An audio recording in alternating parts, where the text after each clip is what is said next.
Son histoire n'est qu'une parole d'espoir. À perder la Côte d'Ivoire, regarder ta victoire. Générations et peuples solidaires, ensemble pour la paix sur notre terre. Générations et peuples solidaires, pour bâtir une nation prospère. Nos pères avaient une grande vision, la base de notre union, leur discipline, tout le sang de notre vitrine, dans vos foyers, sur le monde entier. Nous mettons travail sur notre. Mesdames et messieurs, bonsoir. Encore une fois, permettez-moi de vous présenter nos excuses. La cérémonie devait commencer depuis 18 h au plus tard et nous sommes à 19 h. Mais je m'avais vous informer que la présidente Adja Ouassa Coulibaly, elle est en route. Elle sera avec nous dans juste quelques minutes et nous allons commencer. Donc, veuillez patienter et encore une fois nos excuses. Et merci, merci, merci d'être venu nous soutenir. Merci. DJ, vas-y. Comme vous le savez, nous sommes à cette belle cérémonie qui a comme terme l'amour et le pardon. Et aujourd'hui, dans la vision du président Guillaume Soro, c'est faire la politique autrement, comme vous le savez déjà. Donc, nous allons croiser ici l'imam Sidiki avec le pasteur qui va nous entretenir sur le dit terme, l'amour et le pardon, le fondement d'une nation forte. L'amour et le pardon, c'est la vision du président Guillaume Soro. Et ce pardon qu'il continue à demander au peuple ivoirien, c'est comme Oufoué Boigny l'a dit, ok, si vos ovations, nous allons croiser, nous allons accueillir Madame Ouassa Coulibaly. Qui reprendra Madame Ouassa Coulibaly, celle qui n'est plus à présenter, celle que jour et nuit, nous respectons dans le GPS, la présidente du Royaume-Uni est là. Bienvenue à cette belle cérémonie qui va continuer à faire la bonne victoire. Ouassa Coulibaly, Ouassa Coulibaly, Ouassa Coulibaly.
Bonsoir, mesdames et messieurs.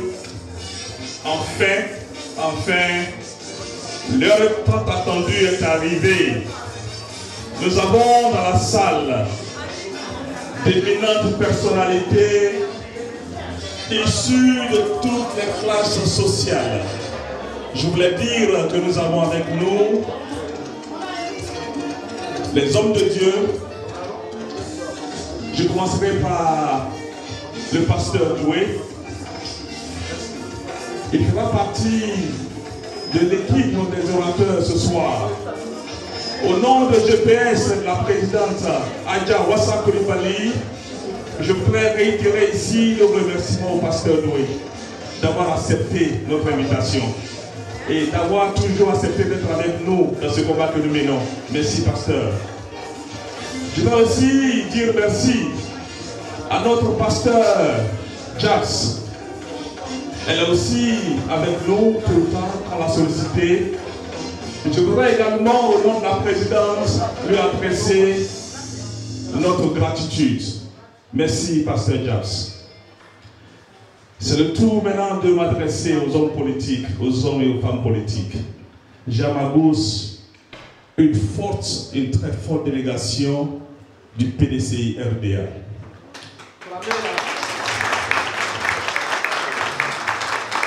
Merci camarades, merci frères et sœurs. Nous sommes dans le même combat de libération de la Côte d'Ivoire.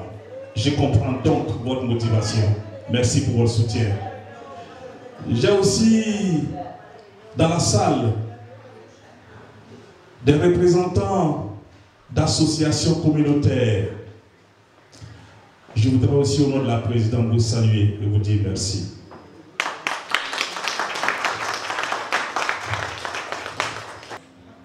Une femme distinguée qui s'est fait remarquer dans notre communauté de façon très positive.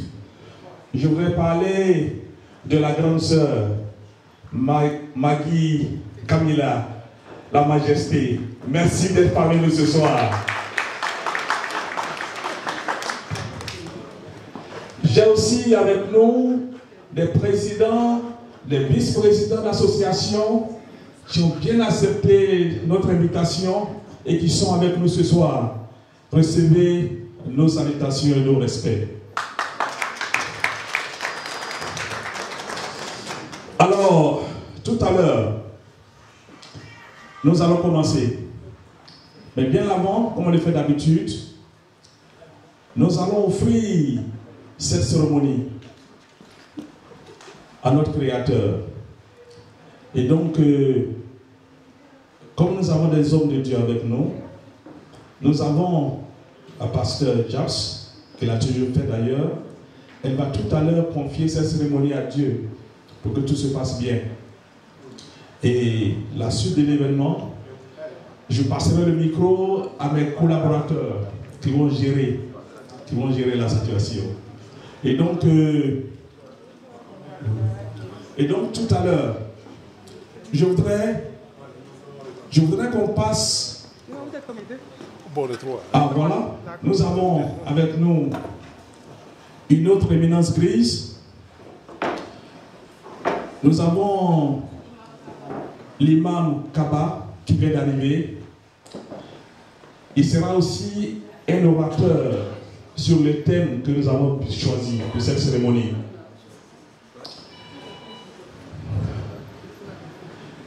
Imam Kaba, merci d'être venu. Au nom de la présidence, je vous salue et je vous dis grandement merci.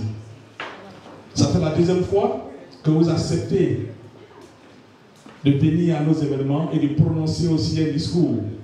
La première fois, c'était il y a environ 4 ans passés et aujourd'hui vous êtes là. Merci. Merci aussi à votre compagnon, dont j'ignore le nom. Merci frère, merci d'être venu.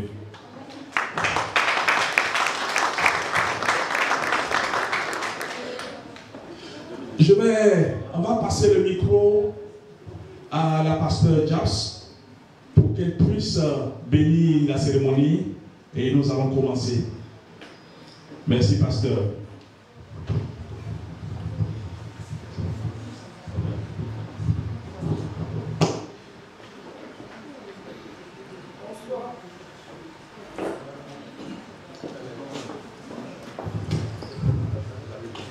Bonsoir à tous et à toutes. Je vais dire bonsoir à toutes et à tous. Bonsoir. Qui est content d'être dans la salle? Yeah. Ah, vraiment. Moi aussi, je suis contente. On va se tenir debout tous.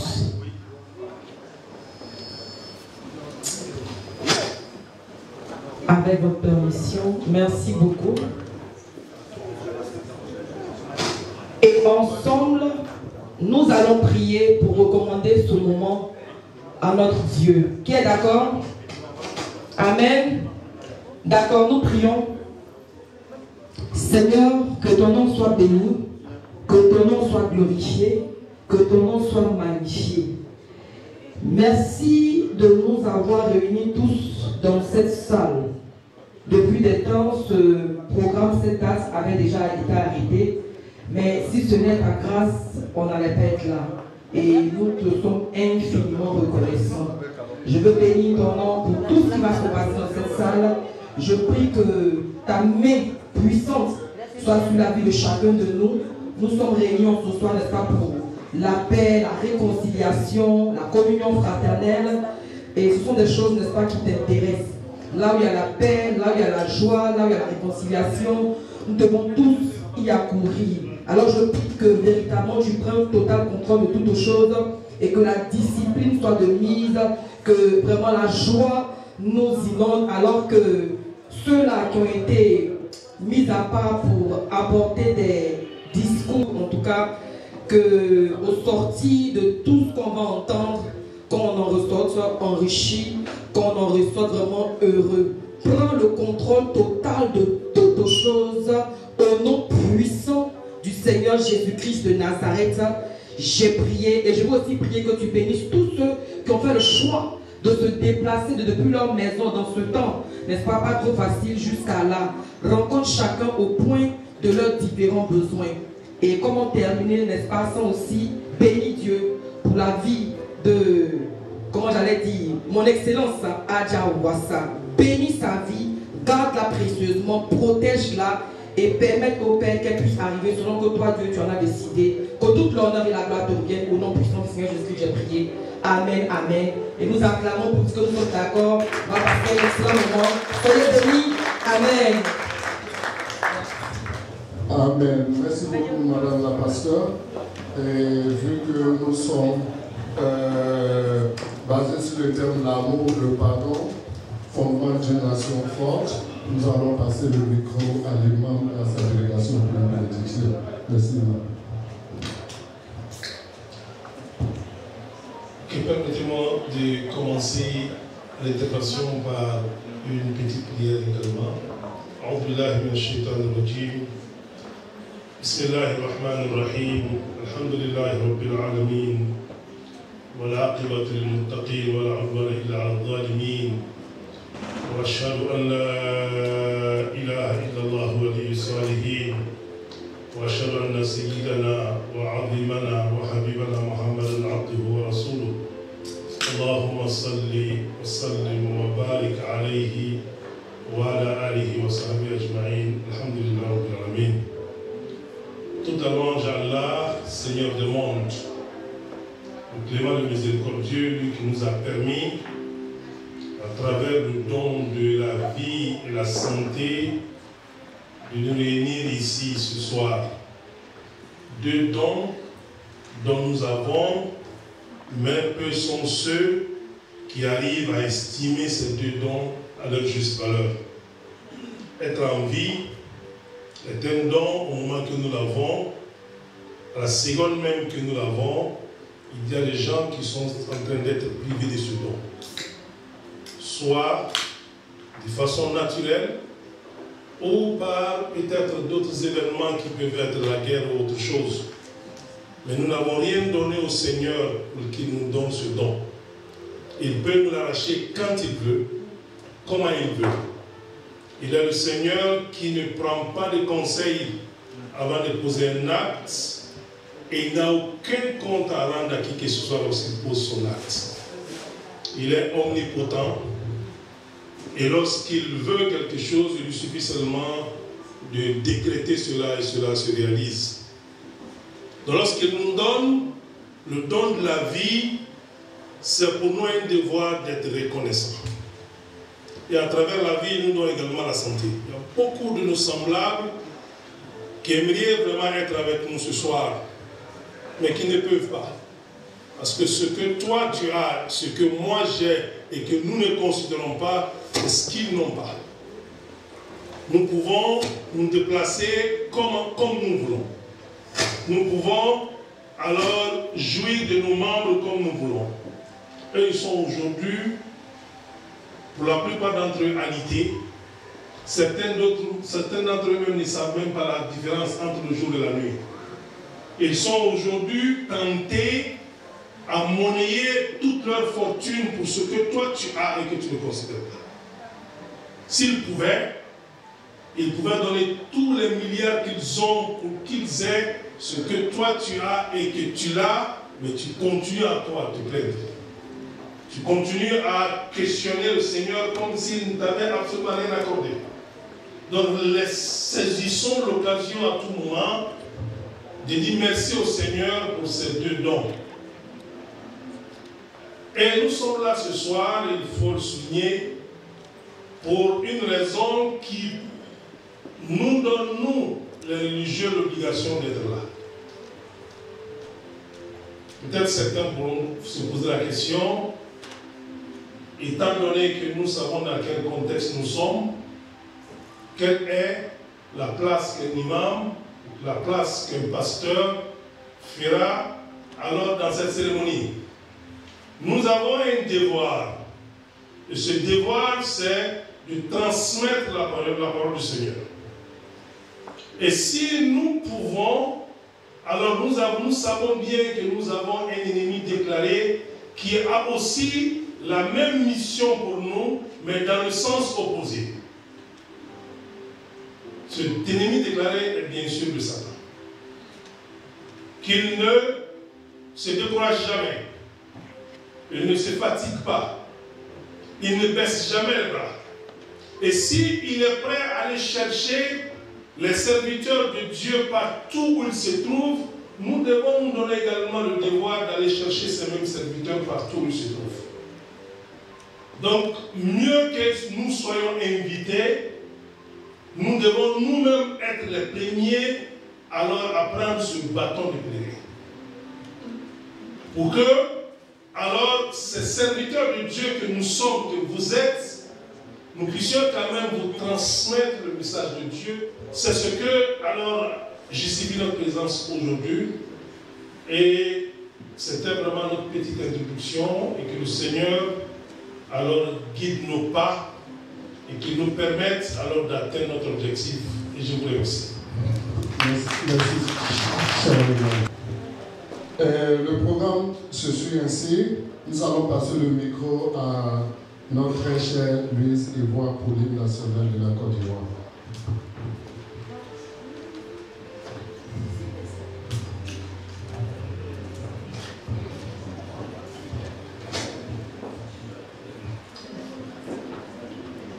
Levez-vous.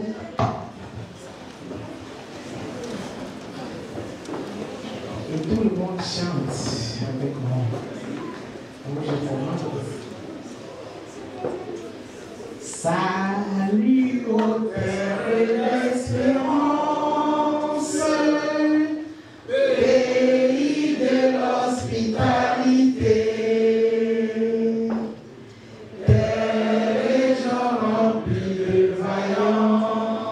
Ont relevé ta dignité. Tes fiches récoltes d'ivoire, fiers artisans de ta grandeur,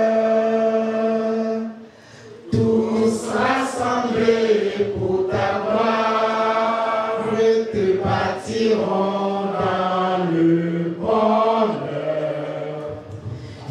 Ivoiriens, le pays nous appelle. Si nous avons dans la paix ramené la liberté, notre devoir sera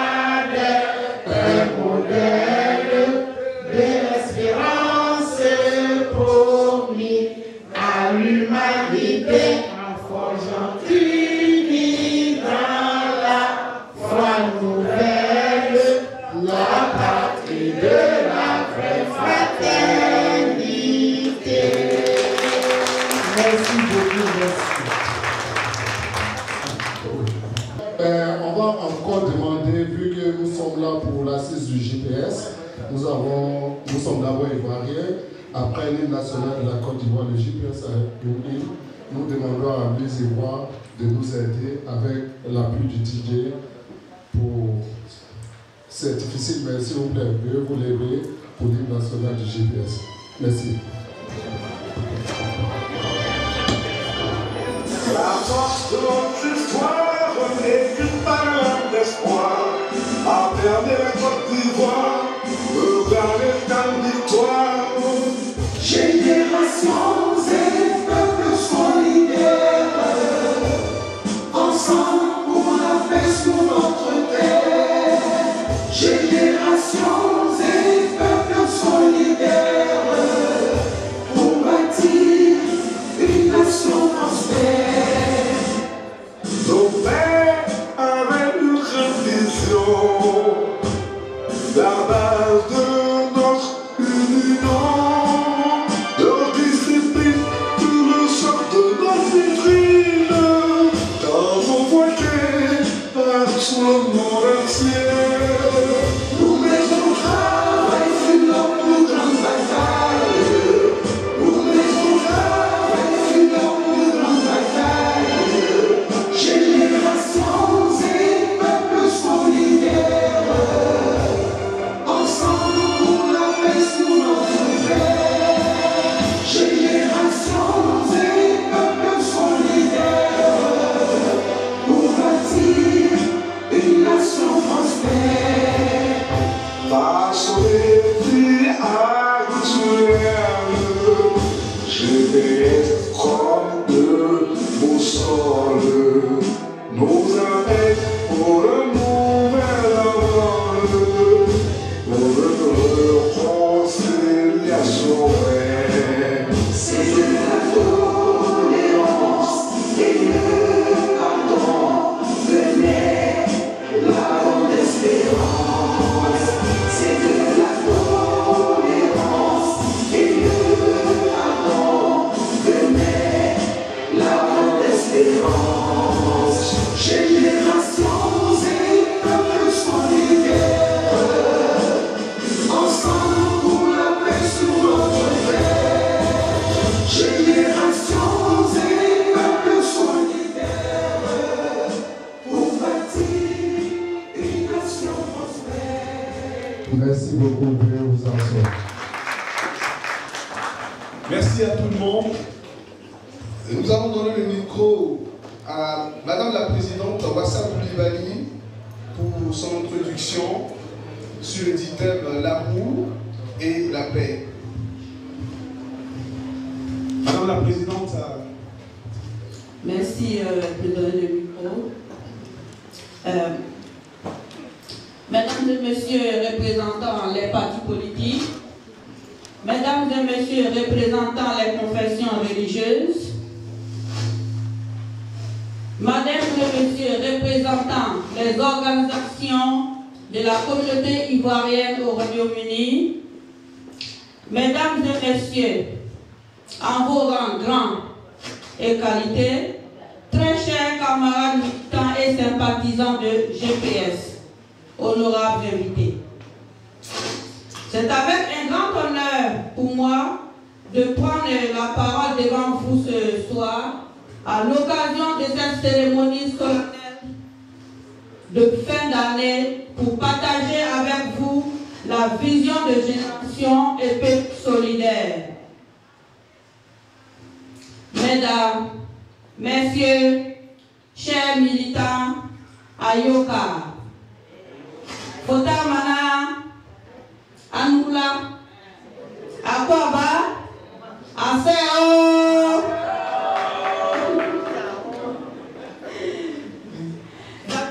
Dans quelques semaines, l'année 2023 fermera ses portes et une autre 2024 s'ouvrira à nous avec beaucoup plus d'espoir.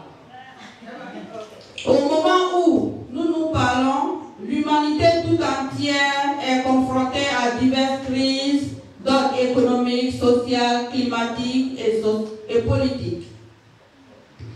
À l'échelle nationale, ivoirienne, beaucoup de conflits sont nés du fait que nous avons perdu de vue le caractère humain qui nous relie les uns aux autres comme les membres d'une même famille.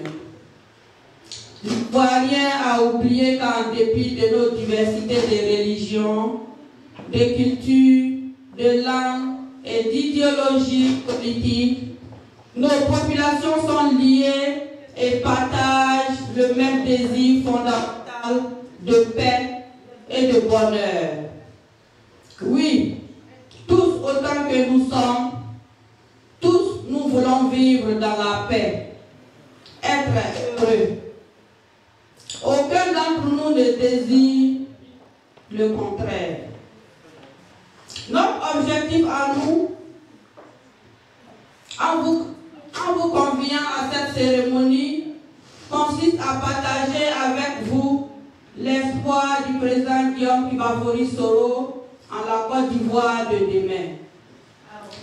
Le thème de la présente rencontre met éloquemment en exergue deux concepts intrinsèquement liés, à savoir l'amour et le pardon, qui paraissent dans leur essence des ingrédients indissociables dans l'édification d'une nation forte et prospère.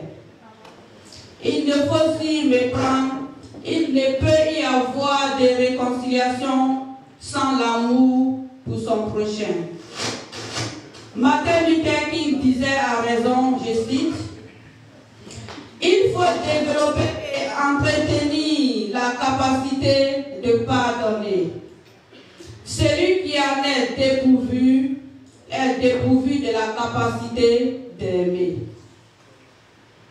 Nous invitons ici le peuple ivoirien à s'inspirer de cette pensée de Martin Luther King qui nous invite au pardon et à l'amour, sobre d'une réconciliation pérenne.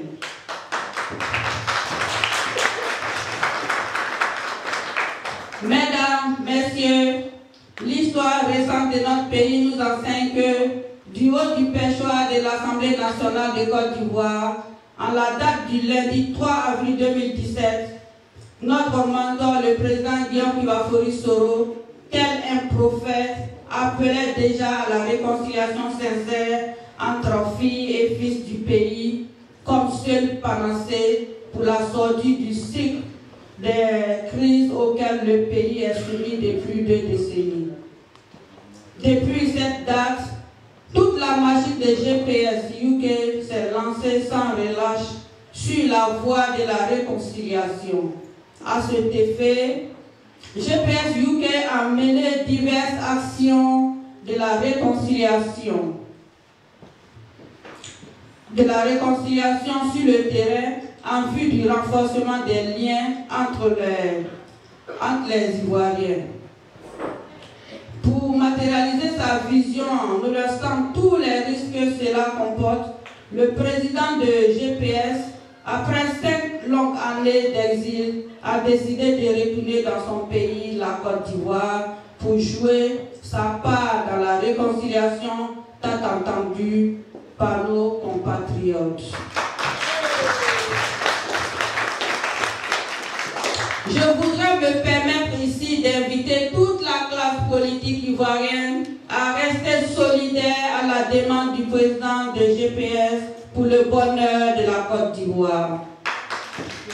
Mesdames, Messieurs, chers compatriotes, à l'entame de mon propos, j'évoquais que dans le contexte de la mondialisation, l'humanité continue de faire face à toute forme de crise. L'histoire contemporaine nous a enseigné que la violence et la guerre ont toujours fait partie de notre histoire. Pour autant, après les 2 guerres mondiales, les blocs autrefois opposés dans le sens ont recouru à la table de discussion et au pardon mutuel dans le but de construire un monde meilleur dans la non-violence. Le dialogue est la seule voie raisonnable et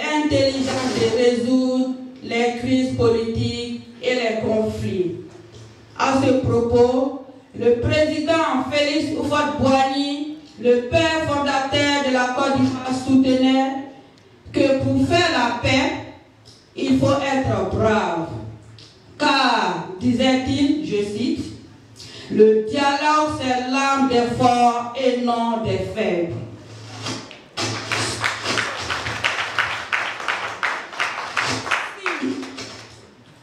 Si ce défi de faire la paix à travers le pardon a été relevé au niveau mondial entre grandes puissances militaires, nous avons espoir qu'avec une dose de bonne volonté, cela devrait se faire sans grande difficulté au niveau national.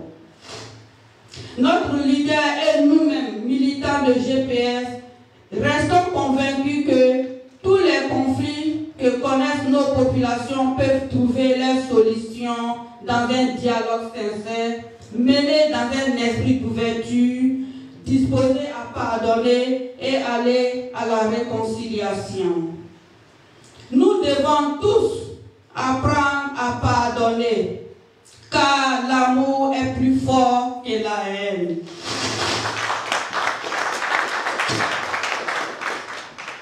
Permettez-moi de terminer mon propos par une note d'espoir en citant un célèbre réalisateur anglais, M. Charlie Chaplin, qui disait dans un de ses films, je cite, « Ne désespérez pas, la haine ne gouvernera jamais le monde, car l'amour est éternel. » Ce malheur qui nous accorde n'est que la fureur passagère de l'avidité. Fin de citation. Je vous remercie pour votre attention. Vive la Côte d'Ivoire, vive le GPS, GPS peuple uni, peuple fort. Merci beaucoup, Madame la Présidente. Et je pense que ces propos, tant politiques et humains, méritent encore plus de révision.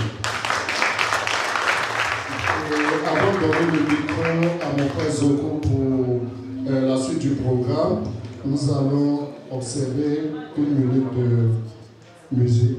Nous allons au fond de la Côte d'Ivoire. Merci. Thank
de cette cérémonie, c'est l'amour et le pardon. Alors, fondement d'une nation forte. Nous allons donner le micro à l'imam Aboubakar Sidiki qui va nous entretenir 30 minutes sur les 10 termes.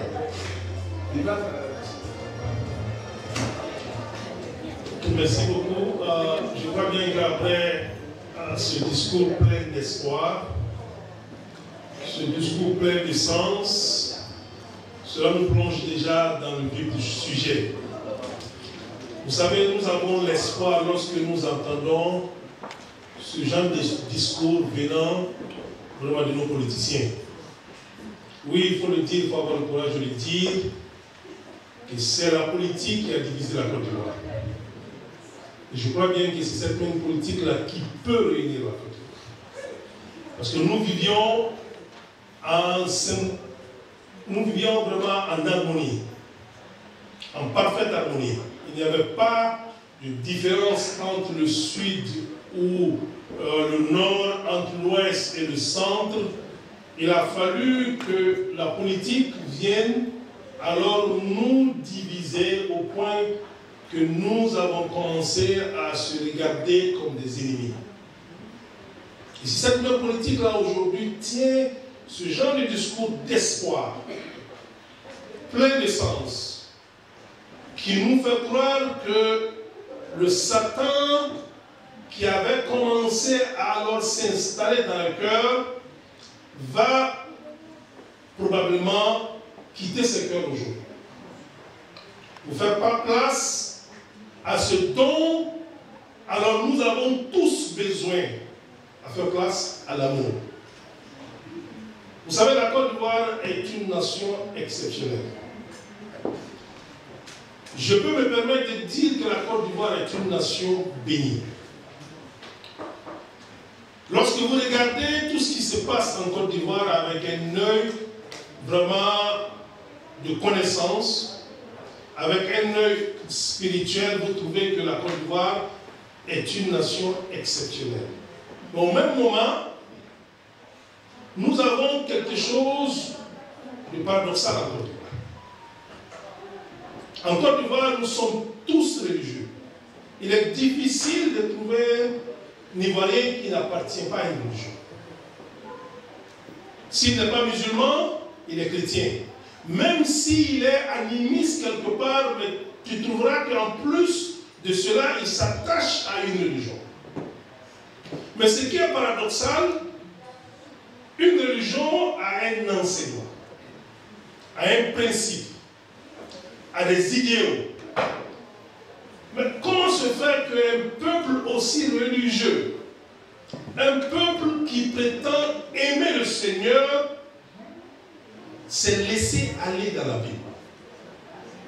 Comment se fait qu'un peuple qui est alors tous les vendredis à la mosquée, un peuple qui est tous les dimanches à l'église, un peuple qui tient toujours son Coran dans la main et qui tient toujours sa Bible dans la main, comment comprendre qu'un peuple qui ne commence pas à manger sans dire le nom de Dieu, qui ne passe pas la table sans faire une prière, un peuple qui fait sa cérémonie du mariage au nom de Dieu, qui fait alors sa cérémonie alors de nomination d'un enfant au nom de Dieu, qui fait toutes ces cérémonies de funérailles au nom de Dieu, peut se permettre alors d'être manipulé par le Satan. C'est là où nous devons nous poser la question et nous devons nous examiner, parce que l'amour et la haine ne peuvent pas habiter le même cœur. C'est impossible. C'est-à-dire l'autre chassera alors l'autre. Ils ne peuvent pas s'associer, c'est comme l'eau et le feu. Si vous voulez avoir de l'eau, alors vous ne pouvez pas avoir le feu.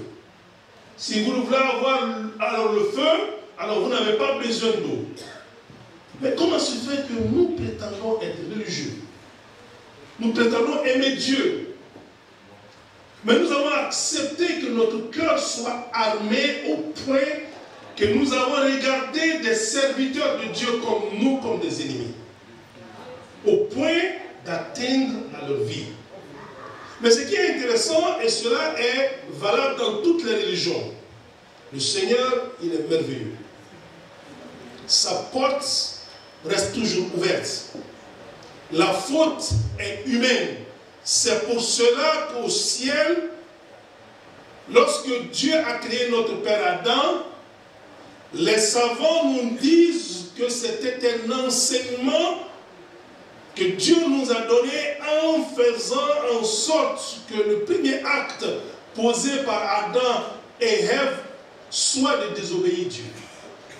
Pour nous dire que nous allons venir sur terre, nous ne pourrons jamais échapper alors au péché. Nous ne pourrons jamais échapper à la faute. Mais ce qui est grave que la faute, c'est persister dans la faute.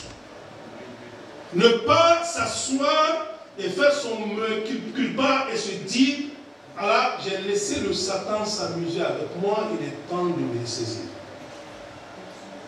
Et c'est là, alors, qui fait la distinction entre quelqu'un qui est sincère avec sa foi ou quelqu'un qui prend sa foi comme un jouet. Et c'est là aujourd'hui que les Ivoiriens sont appelés. C'est là que nous sommes invités. Nous avons tous fauté. Parce que ce que nous demandons, qui est l'humilité et qui est le pardon, qui est l'amour et le pardon, commence d'abord par l'humilité. Au moment où je crois que c'est l'autre qui est le fautif à 100%, alors je ne suis plus sur la voie de Dieu. Quelqu'un qui est sur la voie de Dieu est tellement humble qu'il se considère toujours comme fautif. Considérons-nous tous comme fautifs parce que celui qui est en face de toi, qui t'a fait du tort, mais est-ce que tu t'es posé la question, est-ce que je ne suis pas responsable quelque part de la manière de cette faute? Donc la faute pour quelqu'un qui est humble, pour quelqu'un qui comprend réellement le sens de ce que le Seigneur lui demande à travers les enseignements du livre qu'il tient, commence d'abord par l'humilité. C'est pour cela que dans les enseignements de l'islam, on nous dit qu'il y avait un saint, et ce saint passait toute la journée à prier, étant jeune, toute la nuit à prier. Et un jour, il dort et il se voit en rêve. Alors, à l'au-delà, et le Seigneur lui dit, « Oh mon serviteur, je t'accorde le paradis par mon pardon et par ma miséricorde. » Et quitte à lui de répondre au Seigneur dans le rêve, « Non Seigneur, je crois bien que je dois aller au paradis par alors le mérite de mes actes. Parce que je t'ai adoré toute la journée et toute la nuit. » Et dans le même rêve, le Seigneur lui dit, alors, si tu veux qu'on passe par les comptes, alors on commencera d'abord par où tu faisais tes ablutions. À tout moment que tu faisais tes ablutions, l'eau de tes ablutions tuait des milliers de fourmis sans que tu le saches. Et ça, c'était tous les jours. Et là, il se réveille, il se prosterne et il demande le pardon de Dieu. Pour dire à chacun d'entre nous qu'on ne peut jamais être parfait dans notre vie. Donc, le pardon commence d'abord par l'humilité. Soyons humbles. Ne jetons pas la faute aux autres. Posez-nous la question, nous pouvons avoir une part de responsabilité quelque part que nous ne savons pas. Parce que nous sommes responsables les uns des autres. Nous sommes responsables de ce que nous disons. Nous sommes même souvent responsables de ce que nous pensons. Donc cela est très important. Et je sais, comme je l'ai dit, tous les Ivoiriens sont presque religieux. Et nous avons tous ensemble l'histoire de Joseph. Disons-nous, pourquoi nous lisons ces histoires? Est-ce que ce sont des contes de fées? Est-ce que ce sont des histoires de romans? Mais nous les lisons pour une raison. Mais pourquoi nous n'arrivons pas à les appliquer dans notre vie de tous les jours? Lorsque nous parlons de la vie de Joseph, aussi bien dans la Bible que dans le Coran, cette histoire-là doit nous interpeller. Et vous savez bien que dans le Coran, il y a un chapitre, le chapitre 12, qui est consacré à la vie de Joseph. Et ce chapitre a été donné au prophète pour lui dire qu'il y a quelqu'un avant toi qui a été châtié, qui a été calomnié, qui a subi tous les torts. Mais regarde sa réaction. Regarde la réaction de son père Jacob. Au moment où Dieu a donné le triomphe à Joseph et à Jacob, qu'est-ce qu'ils ont fait de leur boulot? Mais nous sommes encore dans nos mosquées, nous sommes encore dans nos églises et nous pensons encore à la vengeance. Mais comment pouvons-nous croire que nous sommes des serviteurs de l'Éternel qui est clément par excellence? Et que nous voulons utiliser l'arme de la vengeance dans notre vie quotidienne. C'est contradictoire, ça ne s'adapte pas. Et c'est là où nous devons tous nous poser la question. Et lorsqu'on parle de pardon, quel genre de pardon alors nous voulons avoir? Parce qu'il y a plusieurs sortes de pardon. Et la plupart du temps, le pardon qui n'est pas le pardon des braves, des courageux, des croyants, c'est le pardon alors de l'incapacité. C'est ce pardon que nous faisons la plupart du temps. Je pardonne parce que je n'ai pas d'autre solution. Mais qu'est-ce que je peux faire? Aujourd'hui, je n'ai pas le pouvoir, je n'ai pas de force. Celui qui m'a fait du tort, il est plus puissant que moi aujourd'hui. Alors je pardonne, mais mon cœur, il est encore armé d'esprit de vengeance. Ce pardon, il n'est pas le pardon de Dieu. Le pardon, le meilleur pardon, c'est le pardon de Joseph et de Jacob. Un pardon sans condition. Un pardon sans penser alors à ce que nous avons perdu. Et c'est ce que cette histoire-là nous enseigne en fait. Et c'est ce que cette histoire-là a inspiré le prophète Mohammed. Imaginez-vous quelqu'un qui a été pourchassé de chez lui. C'est sa terre natale. Et souvent, lorsque vous lisez l'histoire des prophètes et que vous voyez notre vie quotidienne aujourd'hui, il y a tellement de similitudes que si nous regardons ces histoires avec un œil de concentration et un œil de pensée profonde, nous trouvons notre solution alors devant notre porte. Le prophète a été pourchassé de la Mecque, qui est sa terre natale. Ses disciples, alors on a arraché à ses disciples leur terre, leur commerce, comme si c'était encore aujourd'hui. Ils sont allés à Médine, où ils étaient étrangers, ils ont pris de la force là-bas, ils se sont installés, et ils sont revenus alors à la Mecque. Mais ils étaient tellement puissants qu'ils sont rentrés à la Mecque sans alors faire de guerre. Et imaginez la position des bourreaux d'hier, lorsqu'ils sont rentrés à la Mecque. Ils sont aujourd'hui les maîtres des lieux.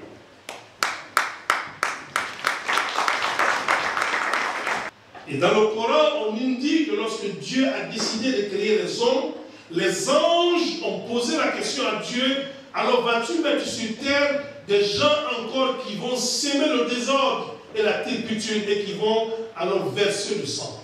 Parce qu'avant nous, selon les enseignements, avant nous, il y avait des djinns, des diables qui vivaient sur terre, qui ne s'aimaient que le désordre.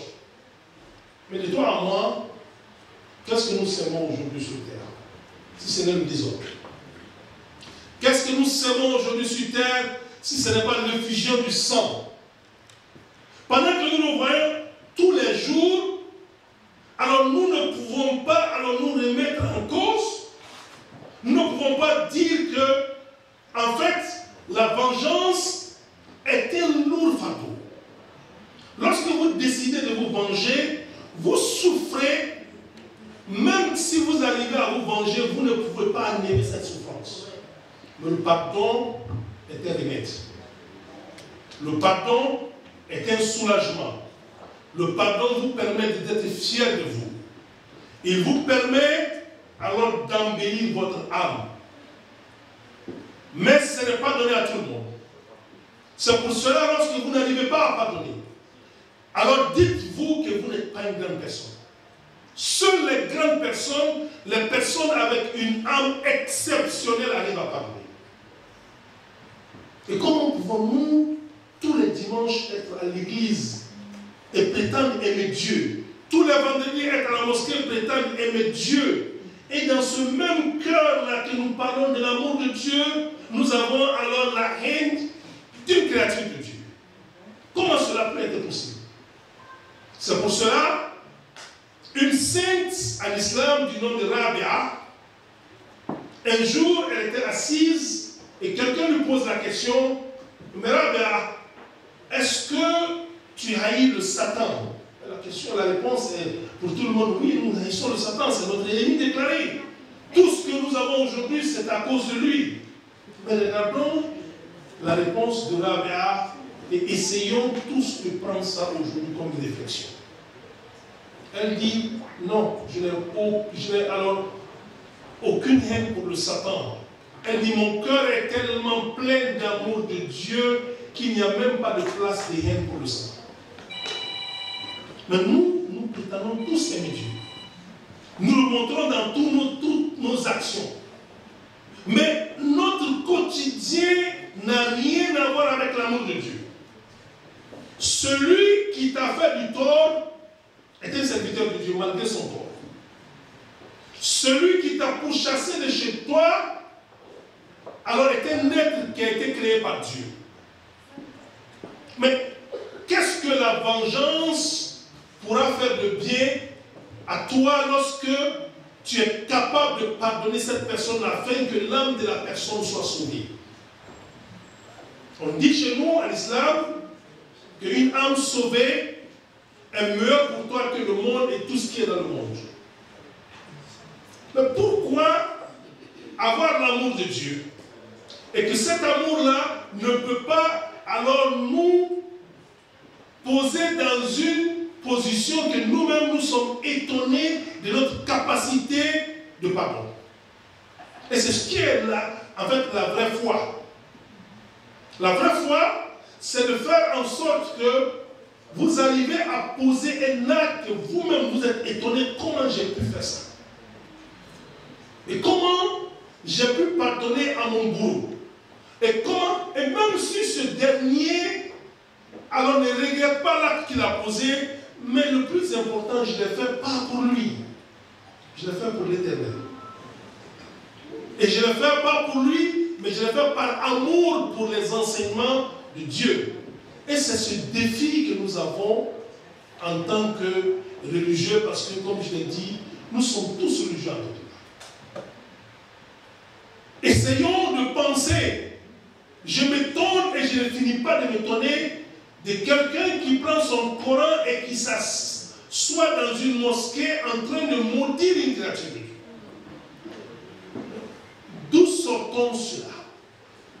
Je m'étonne de voir quelqu'un qui tient sa Bible en main et qui se concentre en fermant les yeux en train de prier contre quelqu'un. Est-ce que le Seigneur que tu appelles là, tu le connais?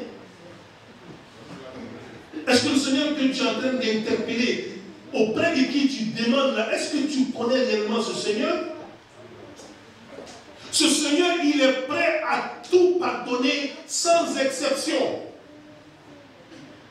Et la clé d'avoir son pardon, c'est toi-même de pardonner aux autres. Mon cher frère, chère soeur, il est temps que chacun d'entre nous puisse quand même s'asseoir et se regarder dans le miroir. Si je vais à la mosquée tous les vendredis, qu'est-ce que alors aller à la mosquée chaque vendredi a pu faire pour moi? Si je vais à l'église tous les dimanches, qu'est-ce que alors mon départ à l'église tous les dimanches a pu faire? Parce que ce que je vais faire à la mosquée doit se voir dans mon quotidien, de la maison à mon lieu de travail, dans mon voisinage, dans ma relation familiale. Et c'est ce qui est la vraie religion. Parce qu'une religion veut quoi? Une religion veut dire un mode de vie. Une religion, ce n'est pas un chapeau que nous portons le vendredi ou le dimanche. Ce n'est pas quelque chose. Ça devient finalement de la comédie si nous nous limitons seulement à aller nous concentrer dans un lieu de prière une fois par semaine. Ou à nous concentrer dans une prière 5 fois par jour sans que cela puisse quand même mettre un effet dans notre vie. Donc comme interpellation, nous disons que le pardon s'exige à nous aujourd'hui. L'amour, alors nous n'avons pas le choix aujourd'hui que d'aimer même ceux qui nous ont fait du tort. Et c'est ce qui sera alors le synonyme de notre amour pour Dieu. Parce que si nous aimons Dieu, nous ne pouvons pas alors haïr les créatures de Dieu. Et comme je l'ai dit, et je termine mes propos avec cela, il est vraiment plein d'espoir de voir aujourd'hui que par où la crise a commencé entre nous, nous commençons alors à tourner la page. Alors nous qui sommes les suiveurs, alors nous n'avons plus le choix.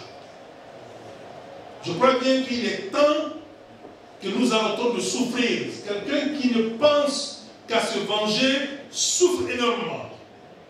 Il est temps que nous arrêtons à nous mentir. Quelqu'un qui dit qu'il aime Dieu et qu'il haït une créature de Dieu, son amour n'est pas un amour de Dieu.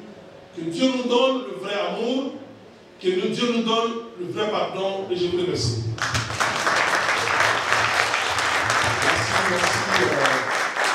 Merci à l'imam Boubacar Sidiki pour ses paroles sages. Sans plus attendre, nous allons donner la parole à le pasteur Michel Doué pour son allocution qui va durer 30 minutes sur le dit terme, l'amour et le pardon, fondement d'une nation forte. Je vous en prie. Je vous remercie. Je voudrais d'abord dire merci à la présidente Ouassa qui m'a fait l'honneur d'être à cette cérémonie, ainsi que toute son équipe. Je voudrais introduire mon intervention par ce passage de 1 Corinthiens chapitre 13. Il est écrit: quand je parlerai les langues des hommes et des anges, si je n'ai pas l'amour, je suis un airain qui résonne ou une cymbale qui retentit. Et quand j'aurai le don des prophéties, la science de tous les mystères et toute la connaissance, quand j'aurai même toute la foi, jusqu'à transporter des montagnes, si je n'ai pas l'amour, je ne suis rien. Et quand je distribuerai tous mes biens pour la nourriture des pauvres, quand je livrerai même mon corps pour être brûlé, si je n'ai pas l'amour, cela ne me sert à rien. L'amour est patient, il est plein de bonté. L'amour n'est pas envieux. L'amour ne se vante point. Il ne s'enfle point d'orgueil. Il ne fait rien de malhonnête. Il ne cherche point son intérêt. Il ne s'irrite point. L'amour ne soupçonne point le mal. Il ne se réjouit point de l'injustice. Mais il se réjouit de la vérité. L'amour excuse tout. Il croit tout. Il espère tout, il supporte tout. L'amour ne périt jamais. Nous sommes là ce soir pour parler de l'amour et le pardon, fondement d'une nation forte. Vous savez, pendant mon expérience de serviteur de Dieu, je me suis rendu compte qu'il y a 3 forces, 3 vertus par lesquelles Dieu fonctionne et Dieu dirige l'humanité. Et la première de ces forces, c'est la foi. Parce que tout est possible à celui qui croit. La foi nourrit l'espérance. Parce que quand nous arrêtons d'espérer, la foi meurt. Et toute personne qui marche par la foi, quelles que soient les difficultés que tu vas traverser, quel que soit le nombre d'années que cela va durer, tu vas finir par triompher. Et la deuxième de ces vertus, c'est la vérité. Le mensonge peut durer pendant des années. Mais la vérité finit toujours par triompher. Et la troisième de ces vertus, c'est l'amour. Parce que Dieu est amour. Mais l'amour, pour être effectif, doit réunir un certain nombre de conditions. Et je vais citer ici quelques conditions nécessaires pour manifester le vrai amour. L'amour favorise le rapprochement. L'amour suscite le respect de son prochain. L'amour nous contraint au patriotisme et au respect de la vie humaine.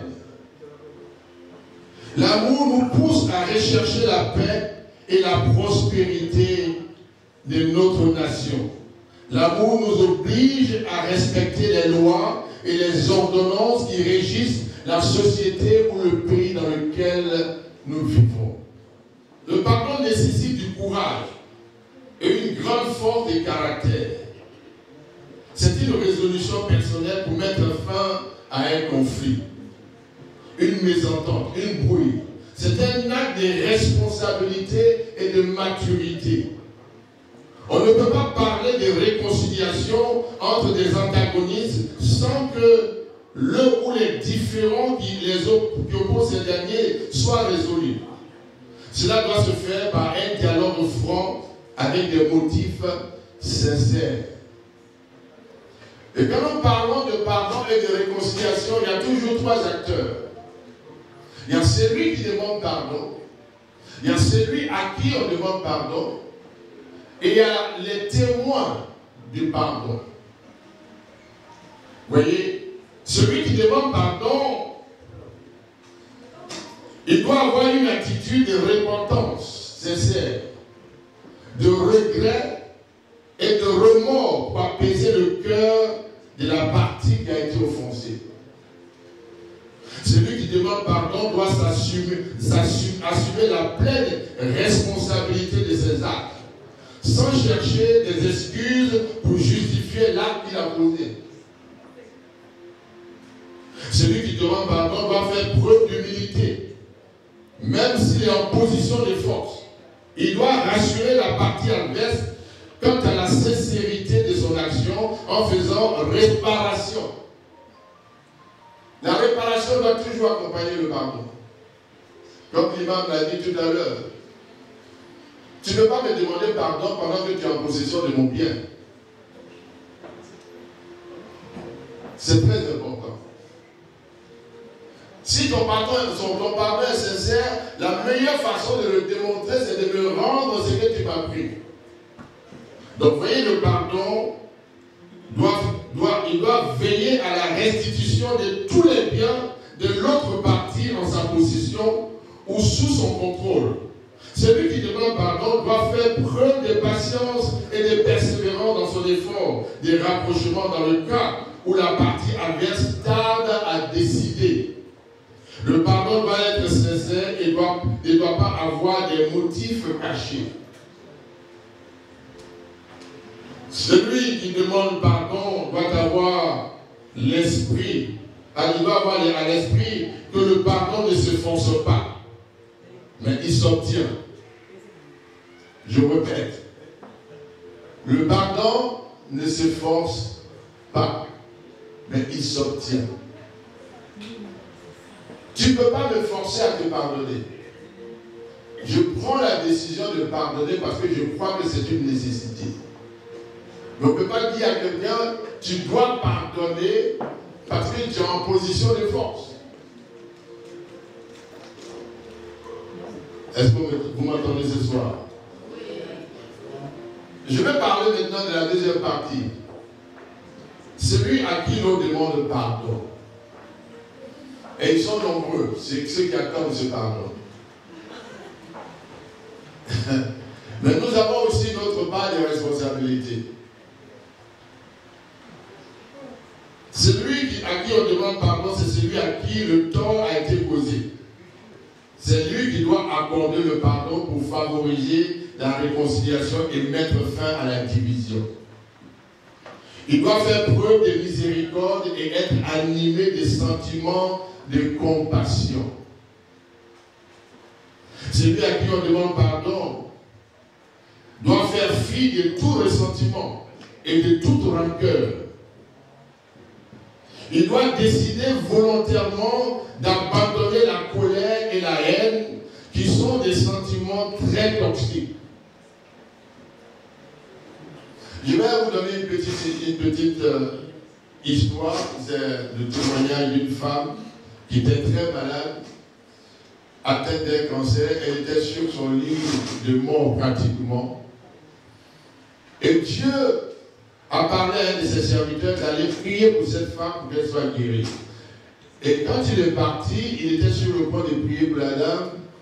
Et le Seigneur lui a dit, je ne t'ai pas dit de lui imposer la main. Elle a une seule chose à faire pour être guérie. Demande-lui de pardonner à son mari. Son mari l'avait trompé, son mari avait commis l'adultère. Et à cause de cela, elle était amère. Son cœur saignait. Et même sur son lit de mort, elle a dit, je peux tout pardonner, mais ça seulement, je ne peux pas. Et l'homme de Dieu lui a dit, tu as deux options. Soit tu pardonnes et tu vis, soit tu refuses de pardonner et tu meurs. Et la même question nous est posée aujourd'hui à chacun de nous. Pendant combien d'années tu vas garder cette rancœur? Moi, je viens de l'Ouest. Nous avons connu la guerre en Côte d'Ivoire en 2002. Ce n'est pas en 2010 que ça a commencé chez nous. C'est en 2002. Et quand je vais constamment dans mon village quand je suis en Côte d'Ivoire, et plusieurs puits dans mon village ont été semés parce que ce sont des fausses communes. Mais si nous voulons avancer et donner un espoir à la nouvelle génération, il va falloir tirer un trait sur ce passé douloureux et appréhender l'avenir avec espoir. Parce que le refus de pardonner tue et détruit non seulement ceux qui sont vivants, mais détruit l'avenir de ceux qui sont en train de grandir. Et en tant qu'Ivoirien, il va falloir que nous fassions un choix. Est-ce que nous voulons aller de vengeance en vengeance, de répression en répression, de règlement de comptes en règlement de comptes, ou bien alors nous voulons repartir sur de nouvelles bases et donner de l'espérance à la nouvelle génération?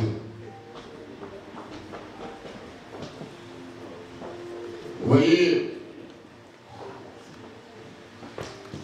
celui à qui on demande pardon ne doit pas retenir l'auteur de l'offense captive dans son cœur. Il ne doit pas être animé des sentiments égoïstes ou la recherche d'un intérêt personnel. Il doit comprendre que le pardon est impératif pour un avenir meilleur, parce que rien ne peut être bâti dans la discorde et dans la division. Le pardon et l'amour ont des avantages. Et le premier avantage, l'avantage majeur, c'est la réconciliation. On ne peut pas se réconcilier si on ne se pardonne pas. On ne peut pas se réconcilier si on ne fait pas preuve d'amour. On ne peut pas se réconcilier si on ne fait pas preuve de miséricorde.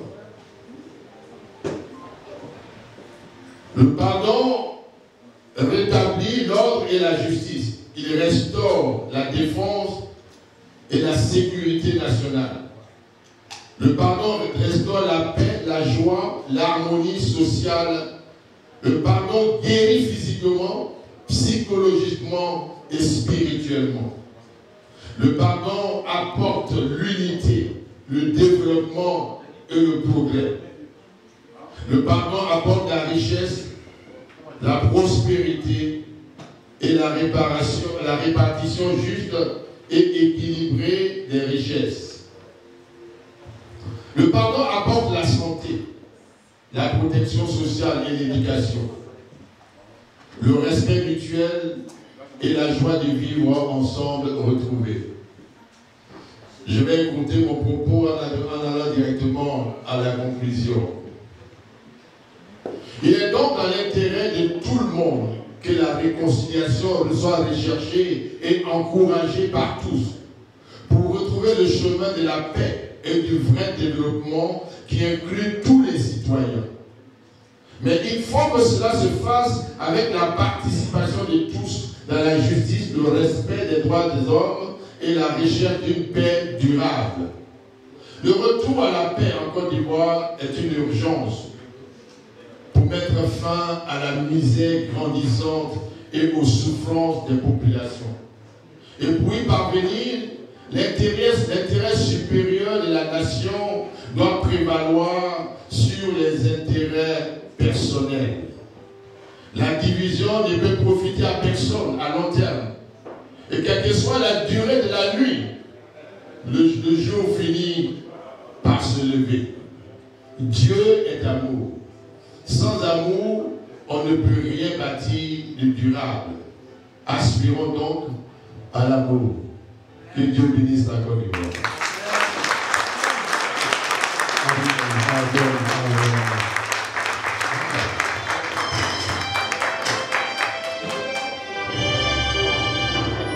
La force de notre histoire, écrite par la langue d'espoir, a perdu la Côte d'Ivoire, vers l'éternelle victoire. Générations et peuples solidaires, ensemble pour la paix sur notre terre. Générations et peuples solidaires, pour bâtir une nation prospère. Merci beaucoup. Et je pense que il y a eu deux belles interventions de deux voix différentes, mais parlant d'un même mot, le pardon, l'amour, la réconciliation.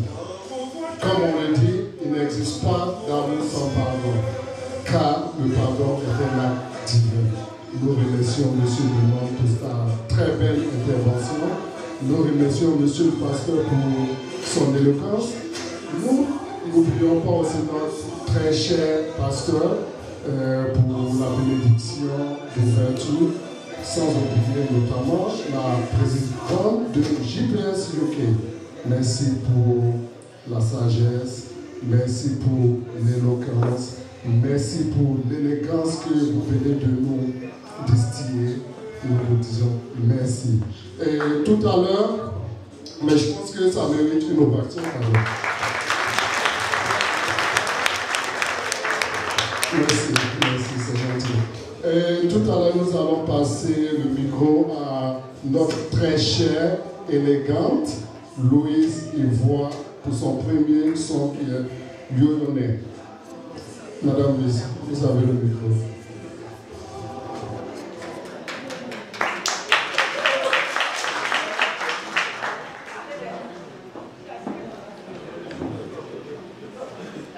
DJ, quand tu peux. Madame, quand vous êtes prête. Avant ça, je peux déjà voir le sourire sur les lèvres. Hein. Je pense que tout le monde est vraiment heureux d'être là. N'oubliez pas, les bouteilles d'eau sont sur les tables. Et voilà, il faut se rafraîchir, quoi. Nous n'allons pas prendre trop de temps. Après le passage de Madame Louise Ivoire, il y aura l'intervention de quelques partis politiques, s'ils sont là, et des représentants des associations. Et après, il y aura la décoration des militants du GPS.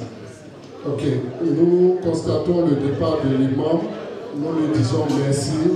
Merci très cher imam et sa délégation d'être venu. Ça a été un plaisir pour nous. DJ. Oh,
Avant l'intervention du PDCRBA, je voulais juste dire, pour qu'il y ait de l'ordre, parce que tout le monde a mangé, je voulais dire que la numérotation de table commence ici.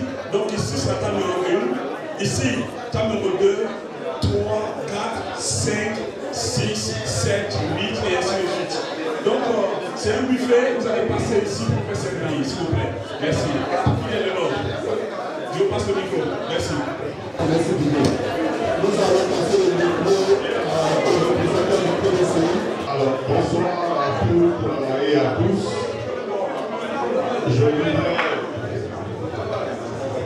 Je voudrais au nom du PDCI, le Parti démocratique de Côte d'Ivoire, et au nom du délégué général, M. Mathieu Kado, qui n'a pas pu être là, qui a désigné une forte délégation. Sans vouloir vous couper la parole, s'il vous plaît, s'il vous plaît, s'il vous plaît, s'il vous plaît. Qui a désigné une forte délégation avec à sa tête le délégué permanent, M. Cissé Roland. Nous avons écouté les différents intervenants. Il faut dire qu'au PDCI, nous nous inscrivons déjà et de plus belle lurette dans la logique de la paix et de la réconciliation. En ce sens que, comme vous le savez tous en Côte d'Ivoire, notre premier président, le président Oufoué Boigny, a fait de la paix pratiquement une religion. Et donc le PDCI a toujours recherché la paix, l'amour, la réconciliation entre les Ivoiriens. C'est donc à juste titre que nous voulons dire merci au GPS et à sa présidente, Madame Wassa Koulibaly, pour ce thème développé aujourd'hui. Nous vous disons merci et sachez que le PDCI est toujours là où il y a la paix, là où il y a la réconciliation. Vous trouverez toujours le PDCI. Je vous remercie. Merci, merci. Alors, nous demandons à l'attention de tout le monde s'il y a un autre parti politique qui est représenté, qui veut prendre la parole ce soir. S'il y a des associations qui sont représentées à cette cérémonie, qui veulent intervenir autour de ce même terme. Madame, s'il vous plaît, je vous en prie. Autour du même terme, l'amour et le pardon. Voilà, merci de notifier votre association ou votre mouvement avant de prendre la parole. C'est madame? Madame Marco. Je vous en prie, vous avez la parole. Bonsoir à tous nos invités. Je veux dire que je suis de cœur avec Mme Wassa qui mobilise la communauté beaucoup, qui soutient quand il y a des moments de deuil qui est toujours présente, quand il y a des moments de joie aussi qui est toujours présente. À mon humble avis, c'est une manière de prôner la joie, la paix et l'amour, d'abord pour le pays dont nous sortons tous, qui est la Côte d'Ivoire, ici au Royaume-Uni. Moi, je prends la parole en tant que la présidente de la diaspora Femmes Lobby UK. Voilà, nous sortons de différents horizons et nous sommes contents d'être présents ici ce soir parce que cette rencontre est basée sur l'union et la réconciliation. Nous n'avons pas fait de palabres, mais nous savons que la réconciliation parle aussi de l'amour. J'en profite aussi pour dire que je suis la présidente des femmes je dirais du borough de Lewisham. Voilà, je suis la présidente des femmes de Lewisham. J'aurai l'occasion plus tôt ou tard en parler à ces femmes-là. Mais aujourd'hui, nous sommes là pour la réconciliation, l'amour. J'en profite pour dire merci à tous ceux qui épousent l'idée et qui sont déplacés pour être aux côtés de Mme Wassa. Mme Wassa, mes félicitations pour cette organisation et pour tout ce monde que tu as pu réunir. Que vraiment, que l'avenir soit maintenant meilleur pour nous tous. Merci. Merci beaucoup. Sous modération. Alors, si on a une autre association ou groupe de mouvement qui veut intervenir sur le même terme, l'amour et le pardon, s'il y a une autre association, un représentant d'un groupe ou d'une association qui veut intervenir. Alors, DJ, vous avez... Allez, DJ, c'est bon. S'il y a une autre association qui veut intervenir sur le même terme,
Wow.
Yeah.